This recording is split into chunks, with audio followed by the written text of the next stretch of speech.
Deep within the Colombian jungle, green is not just a color, it is density. Humidity builds in the air, the scent of wet earth rises from the ground, and light cuts through the canopy in short beams, as if daylight had to force its way between ancient leaves.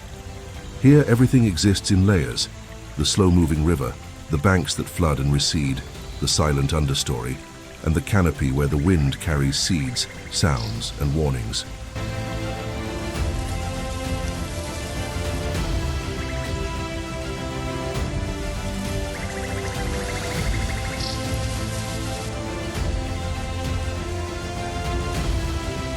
This is an environment where water and forest work together.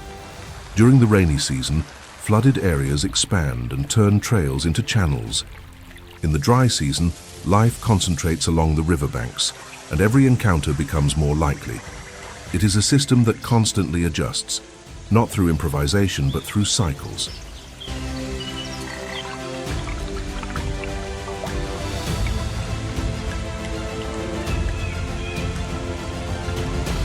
Throughout this documentary, we will move through these layers to understand how very different animals sustain the same balance.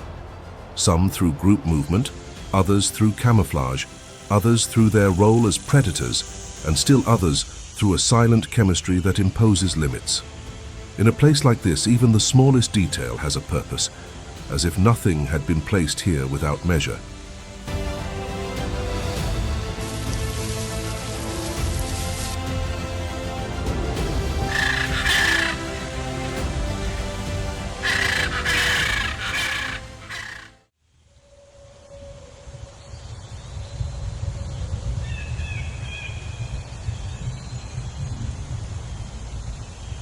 Colombia is one of the most biodiverse countries on the planet because it brings together within a single territory biomes that would normally be separated by thousands of kilometers.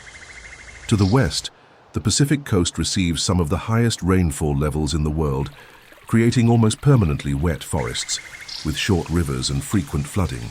To the north, the Caribbean opens into drier, more seasonal regions where vegetation learns to survive with less water and wildlife adjusts its activity to escape the heat.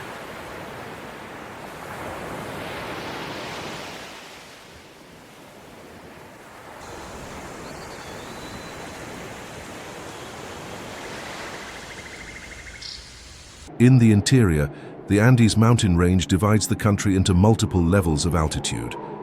In just a few hours, it is possible to move from warm valleys to cloud forests and, higher still, reach the Paramos, cold, windy environments where many rivers are born, and vegetation is low, resilient, and adapted to abrupt temperature changes. This natural staircase creates corridors and barriers. Some species move up and down according to climate and food availability, while others remain isolated and develop specific adaptations.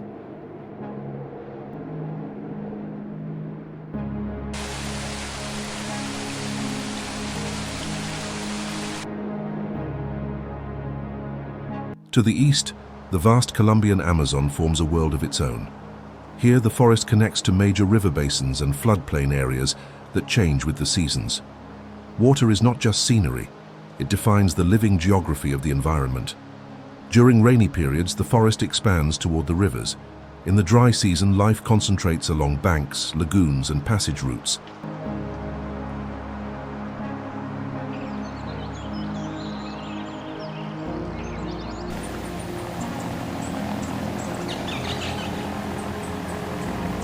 This variety of biomes helps explain why Colombia concentrates so much life.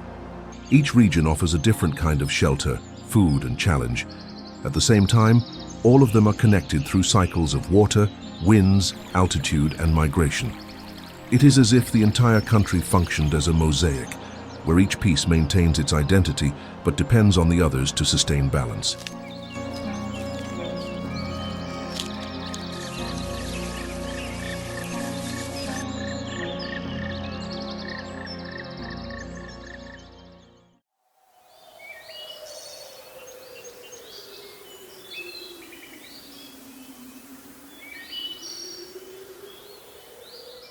Rivers are the highways of the jungle.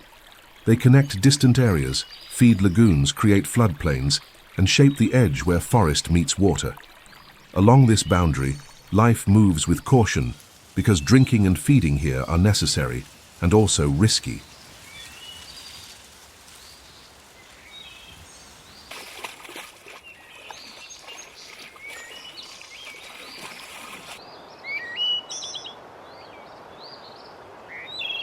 The capybara is one of the animals that best represents this connection. It is the largest rodent in the world and a true dweller of riverbanks. It spends part of its time on land, but depends on water as a refuge and an escape route. Its slightly webbed feet aid in swimming, and its eyes, ears, and nostrils positioned high on the head allow it to observe its surroundings while the body remains almost entirely submerged.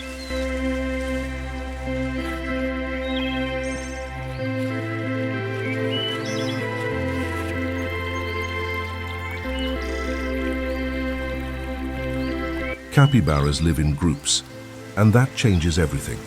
While some individuals graze and search for soft vegetation along the edges, others keep watch. The group reacts quickly to signs of danger, a different movement in the water, a sharper sound in the brush, a sudden silence among birds. This organization is not affection, it is strategy.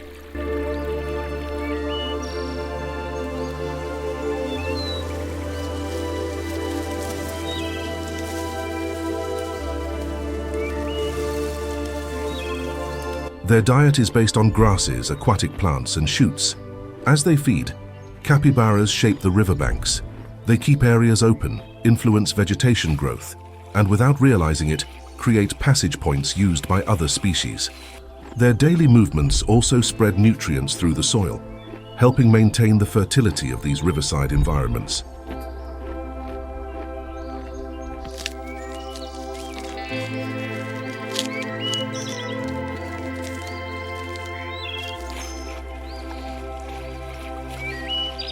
In the Colombian jungle, the capybara is not just a riverbank animal. It is a living mechanism that connects water and forest, and when it moves, it carries with it the rhythm of everything around it.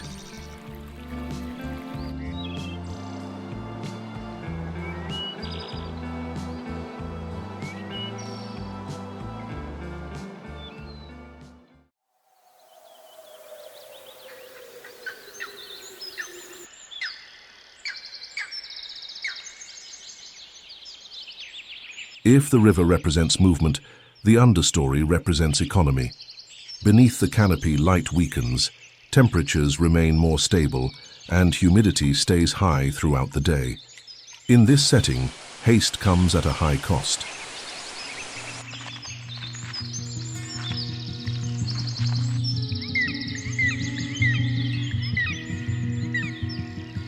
The three-toed sloth is one of the clearest examples of adaptation to this slow rhythm.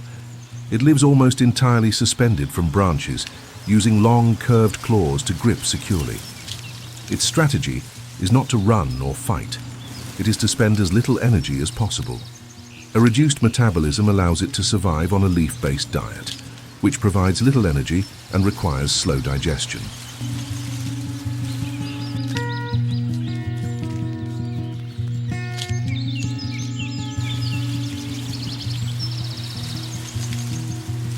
What is most striking is how the sloth blends into its environment. In many cases, microscopic algae grow in its fur, creating a greenish tone that enhances camouflage. This disguise also shelters small insects and microorganisms, forming a living microhabitat on the animal's own body.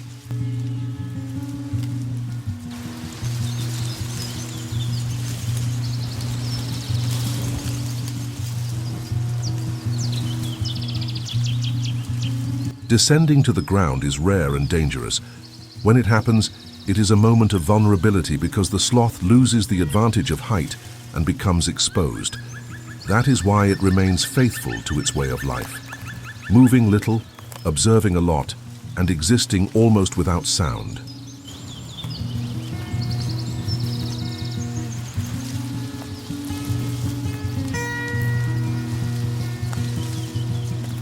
In the humid forest, this choice makes sense. Not all survival depends on speed. In some places, remaining invisible and conserving energy is the most efficient way to endure.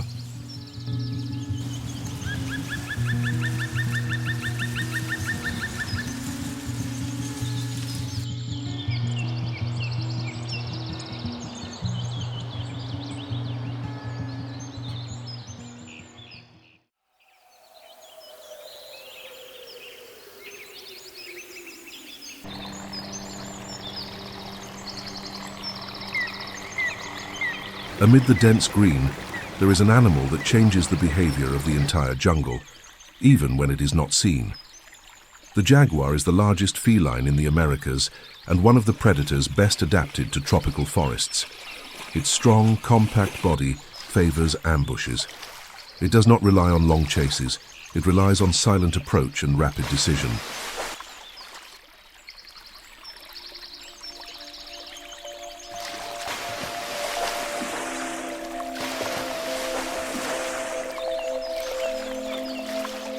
The rosettes on its coat act as camouflage among shadows and patches of light. In just a few steps, it can vanish into the understory. And when it attacks, it usually finishes efficiently.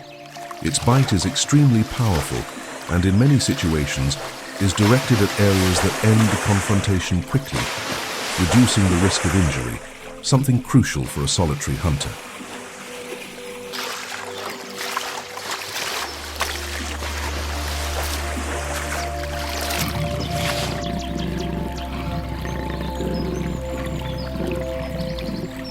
The jaguar also moves with ease near water.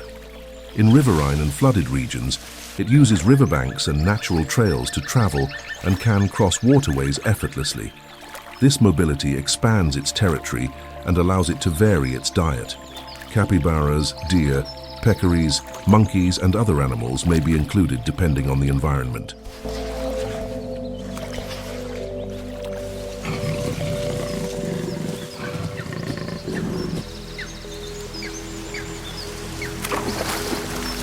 The jaguar's role goes beyond hunting.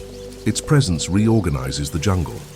Prey species change schedules, avoid certain areas for a time, and do not remain concentrated in the same places.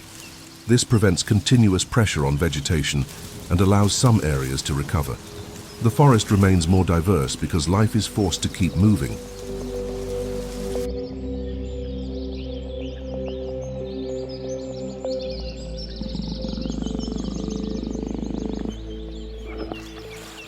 That is why the apex predator is not the villain of the system. It is a living boundary, a force that keeps the environment alert, as if there were a measure that cannot be crossed without consequence.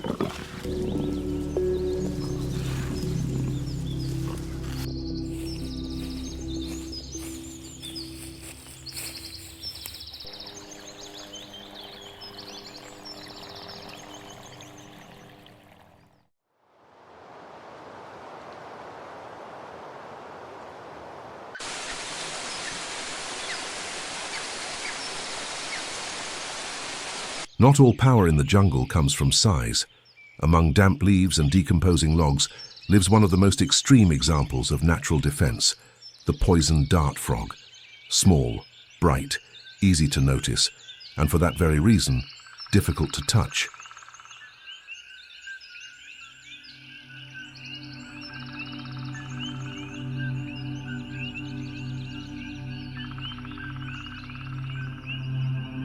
Its intense colors function as a warning. In an environment where much relies on camouflage, the poison dart frog does the opposite. It announces a limit. Its skin can contain potent toxins, completely changing its relationship with predators. Many learn to avoid this color pattern without the need for repeated trial and error.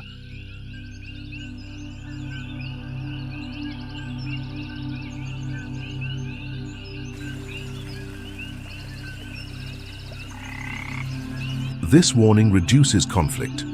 Instead of chases and attacks, the jungle learns through recognition. Seeing means retreating. For such a small animal, this means spending less energy fleeing and reducing the risk of injury. For predators, it means choosing more carefully and avoiding a costly mistake.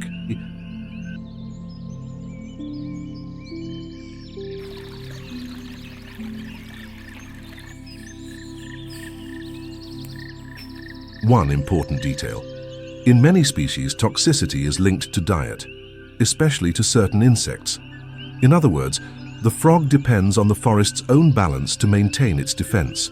If the environment changes too much, the chain breaks and the animal loses part of this protection.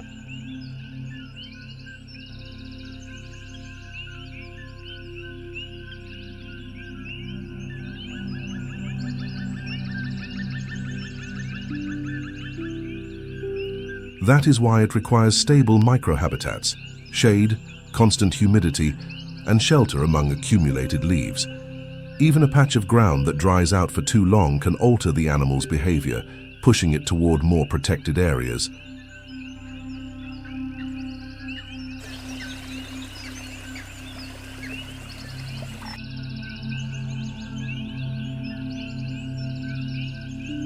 Its life cycle is also delicate.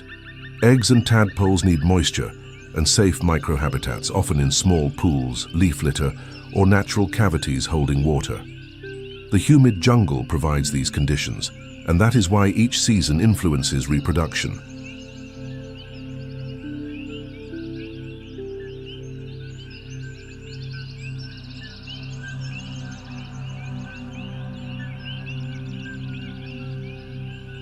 In some species, there is parental care. Adults choose safer locations and accompany the early stages of development. This increases survival chances in an environment where small details, temperature, water, cover, determine the success of an entire generation.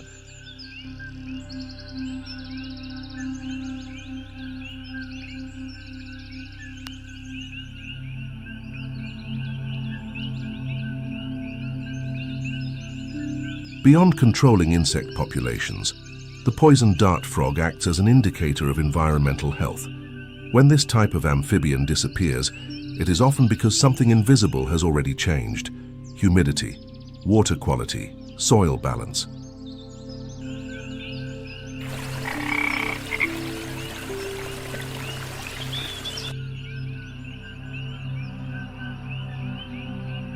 In the Colombian jungle, it proves a simple rule. The system is not sustained only by the strength of the large. It also depends on the small, and sometimes it is the small that defines the limit most clearly.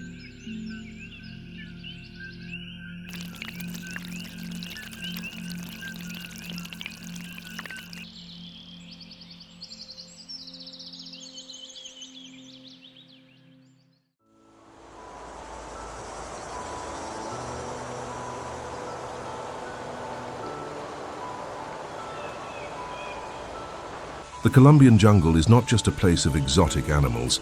It is a system of layers, cycles, and functions. The river connects territories, the riverbanks concentrate encounters, the understory rewards economy. The canopy spreads life through seeds and movement. And within all of this, each species fulfills a role that sustains the whole.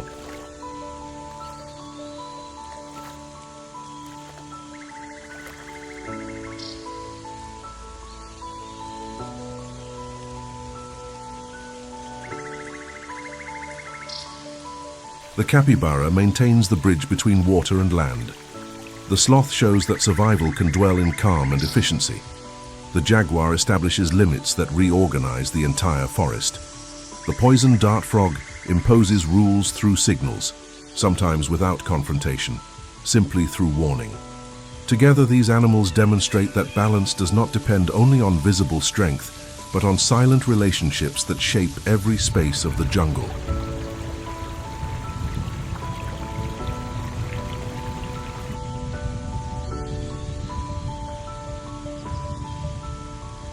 For some, all of this is merely the result of natural processes. For others, it is hard not to perceive a constant order behind these cycles, as if the Creator had set measures for what moves, what grows, and what remains, maintaining balance without excess and without abandonment.